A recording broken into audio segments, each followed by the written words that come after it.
नाज़िन ओबावड़ो खां खे अहम ख़बर ॾियूं। ओबावड़े में पुलिस जी मंशियात फ़ोर्सनि ख़िलाफ़ कार्रवाई कंदे हिक ॼणे खे गिरफ़्तार करे वरितो आहे। पुलिस जो चवणु आहे त कार्रवाई दौरान जवाबदार ज़फ़र हुसैन शेख खे गिरफ़्तार कयो वियो आहे। पुलिस मूजिबि गिरफ़्तार थियल जवाबदार वटां 520 ग्राम चरसई रोक रक़म हथ कई वई आहे। ख़बर अव्हां खे ॾियूं पिया ओबावड़ो खां। ओबावड़े में पुलिस जे मंशियात फ़ोर्सनि ख़िलाफ़ कार्रवाई थी आहे।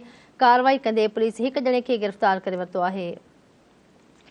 पुलिस जी मंशियात फ़ोर्सनि ख़िलाफ़ कार्रवाई थी आहे। ख़बर वासिर कई पिया। पुलिस जो चवणु आहे त कार्रवाई दौरान जवाबदार ज़फ़र हुसैन शेख खे गिरफ़्तार कयो वियो आहे। तफ़सीलात कंदासीं हबीब रहमान चाचड़ खां।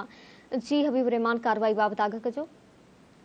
हाँ जी, उबाड़ो पुलिस मंशियात फ़ोर्सनि ॿियनि वारनि के ख़िलाफ़ कार्रवाई तेज़ करे छॾी आहे। उबाड़ो पुलिस गश्त दौरान हिकु ॻुझे इतला ते कार्रवाई कंदे नेशनल हाईवे लॻे नईम शहीद काटन फैक्ट्री वटां हिकु जवाबदार ज़फ़र हुसैन वल्द फिदा हुसैन शेख वेठल ॻोठ मीरपुर मातिर बर्फ़ कारखाने जे नज़दीक उनखां जेको आहे 520 ग्राम जेको आहे चरस रोक रक़म समेत गिरफ़्तार करे गिरफ़्तार कयल जवाबदार खे जेको आहे उबाड़े थाणे ते आंदो वियो जंहिंखे राकब करे उन ख़िलाफ़ जेको आहे मंशियात केस दाख़िल करे छॾियो आहे। जी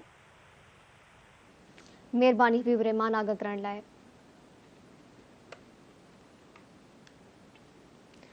आगे के अव्हां खे पुलिस जी मंशियात फ़ोर्सनि ख़िलाफ़ कार्रवाई कंदे हिक ॼणे खे गिरफ़्तार करे वरितो आहे। पुलिस जो चवणु आहे त कार्रवाई दौरान जवाबदार ज़फ़र हुसैन शेख खे गिरफ़्तार कयो वियो आहे।